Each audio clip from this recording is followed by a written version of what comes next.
guys and hello everyone. Today we will talk about the rising prices of basic goods in Malaysia. As you guys know, over the last few years, Malaysia has had many economic problems. One of them, the big problem, is the rising price of foods like rice, cooking oil and eggs. These items are important in Malaysian home. The people who suffer the most are those in the B40 groups who spend more of their money on food. So, did you guys know why are prices going up? There are two reasons, international and local reason. Globally, supply problems from COVID-19. Second, the war between Russia and Ukraine. Third, and climate change have made food and material more expensive. We will go through together. In Malaysia, the cost to grow food and do business is rising. Inflation, labor shortage, and a weak ringgit also add pressure. Some people also buy and hide goods or sell them illegally. This makes the shortage more worse. Next, the price problem affects many people. Customers buy less because prices are high. Small business may lose money or even close. It also puts our food security in danger. So the government has ready the way to help. The government uses methods like price controls, giving subsidies and stopping to many food imports. These actions are to protect the market and support the people of Malaysia. Now, let's look at the basic economic theories, supply and demand. This theory explains how buyers and sellers act in the market. It helps us understand how prices are set and how the amount of good is decided. When buyers and sellers react to change, the market will move to a new balance, that what we call equilibrium. Let's move to the next. Let's start with demand. Demand means how much of a product people want to buy and can afford to buy. And you guys need to remember the law of demand. The law of demand says when price go up, people will buy less. When price go down, people will buy more. As long as other things stay the same. Other things like income trends, price of other goods, future expectation, and population also affect demand. This can shift the whole demand curve and change the price. Now we look at supply. Supply is how much producers are willing and able to sell. Supply also have their law. It says when price go up, seller want to sell more to make more profit. Many things affect supply like production costs, new technology, government rules, climate and resource. For example, in Malaysia, bad weather and lack of fertilizer have reduced food supply. Next, market equilibrium. When supply and demand meet, we call it equilibrium. You guys need to remember that. If the price is too high, there is too much supply, this is a surplus. If the price is too low, there is too much demand, is a shortage. The market will try to fix this and move back to a balance. I will give you guys an example of supply and demand in Malaysia. Firstly, we can see supply and demand in action here in Malaysia. Price of eggs, rice and cooking oil change when demand or supply change. For example, bird flu affects egg supply. When it might increase demand, this causes price change. The government also control price or give subsidies which change how the market works. People buy more when the bird flu has come because they want to save their life and save the supply of their egg to eat. Now, we move to the next one. I will talk about the factors behind the price increase of important goods like eggs, rice, and cooking oil that we have discussed. There are two main reasons why price going up. One is from the demand side and the other is from the supply side. Let's start with the demand side. I will explain. One reason is panic buying. You guys know why? During events like pandemics or natural disasters, people get scared and buy a lot of things at once. This sudden increase in demand causes price to rise quickly. Sometimes the media makes people more worried, so they buy even more and more. Another reason is population growth. As more people move to cities, the demand for food water and housing also increase. Did you guys agree with me? But the supply doesn't always grow at the same speed. So, service become overloaded and the cost of living is rise. And people find it harder to save money. Next, now let's look at the supply side. One big problem is not having enough workers. Many industries like farming, animal care, and delivery do not have enough skilled workers. Because of this, it takes longer to produce and deliver goods. This means there are fewer goods in the market and prices go up. Another problem is bad weather. Bad weather is, I think, it's the most reason, because floods or droughts can damage crops and stop the production of things. So when supply goes down but demand stays the same, price will increase. Now we move to the next slide. Let's begin with the impact on consumers. People from middle and low income groups are the most affected by rising price. As you guys can see, while the cost of living increase, their income stays the same. Because of this, many consumers now only spend on essentials such as food, rent, and utilities. They reduce spending on things like entertainment, new clothes, or eating out. This shift leads to a lower quality of life and change how families manage their household budgets. Overall, high food prices have a strong effect on people's daily life. Next, let's look at the before figure, which means the bottom 40% of income earners. They spend most of their income on basic needs like food, housing, and education. When prices go up, they have very little flexibility to manage the extra costs. This often forces them to cut spending on important things like nutrition, healthcare, or education. In fact, 30% of their income is spent on food alone. This puts them at high risk of falling into deeper poverty, especially if no strong action is taken by the government. Without help, the situation can become worse for many before the families. Finally, rising price also affect small and micro traders. These are people like food sellers, shop owner, and market vendor. They now face higher costs for goods packaging and food. This puts them in a difficult position. They must choose to either raise price or risk losing customers, or keep prices the same and earn less profit. Many of these traders have already reported lower sales and smaller profits. In some cases, they were even forced to pause or shut down their business because they could not handle the rising expenses. It's too high. Case study rice. This slide outlines the supply and demand analysis for rice, looking at the key factors influencing both sides of the equation as well as the action taken by the government. Firstly, demand factors. First, let's examine the factors influencing the demand for rice. As we all know, rice is a staple food for most Malaysians.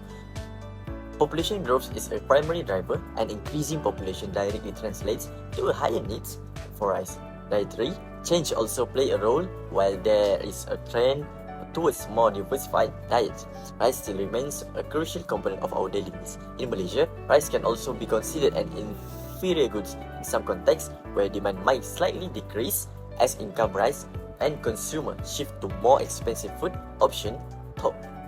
This impact is not very significant.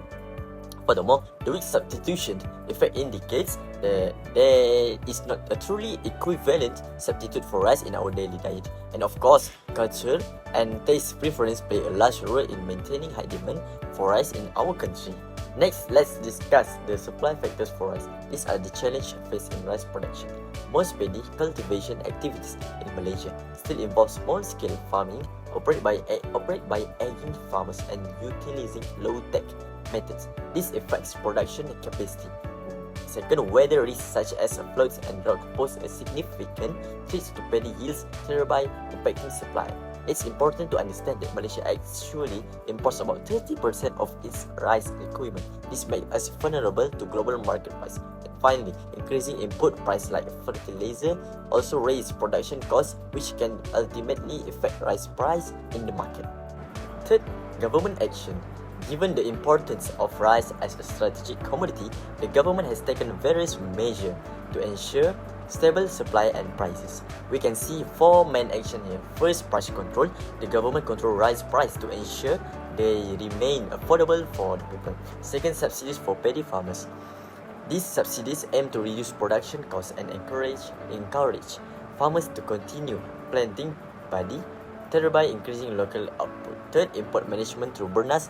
The government through Bernas manage rice imports to ensure that the national supply is sufficient and stable, as well as to stabilize the domestic market. Fourth, market stabilization. Government intervention helps to buffer local rice price from global price volatility and exchange fluctuation. In conclusion, the issue of rice supply and demand in Malaysia is complex, involving various economic, social, and environmental factors. Government action is critical in ensuring the national food security. That concludes our presentation on rice. If you guys have questions want to ask, you guys feel free to ask me. Next, let's move on to our second case study, which is focused on cooking oil.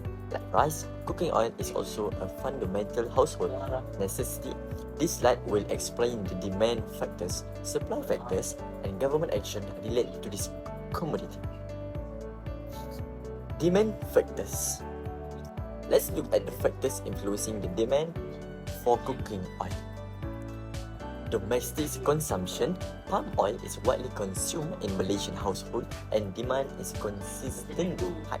International demand. There is an increased global demand for Malaysian palm oil in global export market, which also pulls on domestic supply. Third, price sensitivity. Higher international demand for cooking oil can reduce domestic availability, causing price to rise locally. Fourth, essential household item. Cooking oil is a necessity, meaning demand remains even when price increases. Now, let's discuss the supply factors for cooking oil. Dependence on CPO price, the local cooking oil price is tied to global crude palm oil price. Export priority, more focus is often placed on fulfilling foreign market demand than local, reducing domestic supply. Second, supply chain disruptions. Pandemics, international conflicts, and export bans can severely disrupt global supply. Increase in a raw material price. Rising cost of production material can increase the final price of cooking oil. Insufficient domestic allocation. Not enough palm oil is sometimes allocated for local refining and consumption. Government action. The government has implemented several measures to regulate the cooking oil market. Control production for local use. The government mandates a portion of palm oil to be reserved for domestic consumption to ensure sufficient supply. Second, provide target subsidies. Financial aid is given to low-income groups to ease the burden of rising cooking oil price. Third, establish strategic reserve. Creating a stockpile of cooking oil helps prepare for crises or global price surges. Fourth, promote alternative oils. Encourage the use of oils like coconut or sunflower helps reduce reliance on palm oil.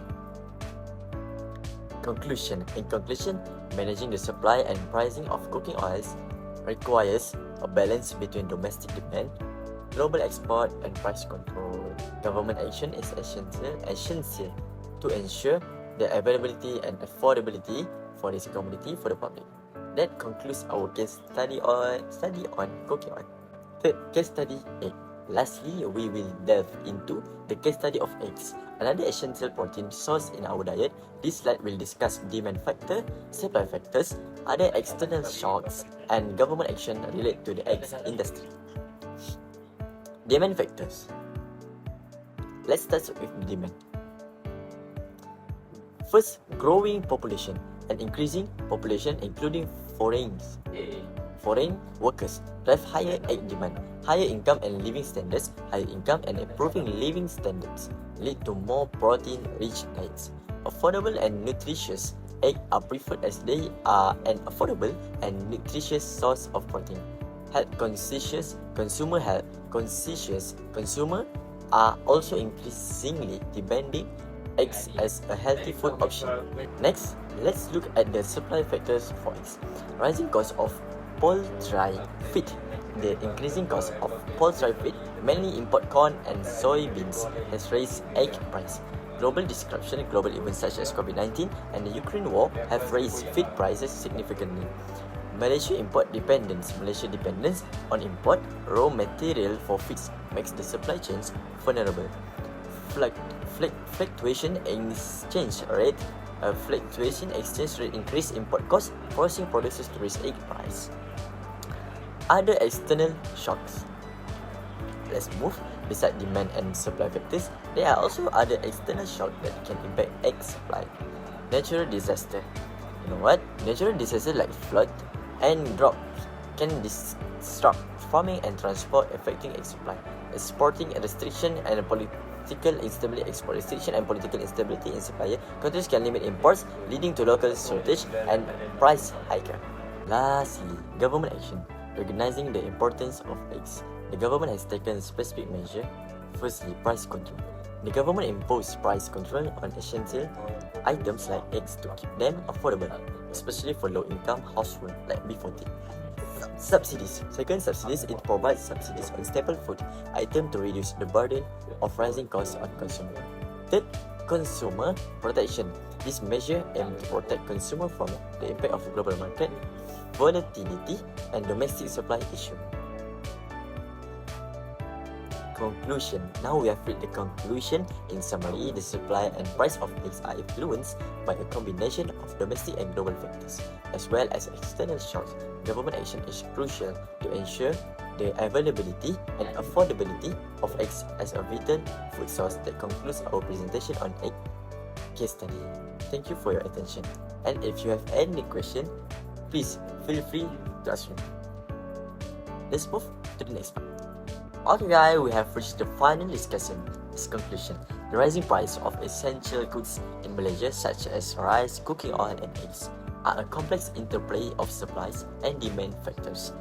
On the supply side, disruption like unfavorable weather impacting agriculture, yields, increase in global commodity price, crude oil affecting cooking oil production costs, and even disease outbreak can significantly reduce availability and drive up costs. Furthermore, government policies, including subsidies on their withdrawal, import restriction, and price control, can directly influence the supply chain and the final consumer price. Concurrently, involving demand patterns play a crucial role. Population growth and increased disposable income generally lead to higher overall demand. Shifting consumer preference perhaps toward premium or healthier options can also create demand pull inflation for specific goods. Speculative hoarding, whether by consumer in anticipation of further price hikes or by distribution, artificially constrict supply and exhibits price surge. Understanding this interconnected supply and demand dynamics is crucial for developing effective strategies to the impact of rising prices on a Malaysian household. Okay guys, that's all from me, and that's all from me for this present. Hope you guys understand and enjoy. Thank you.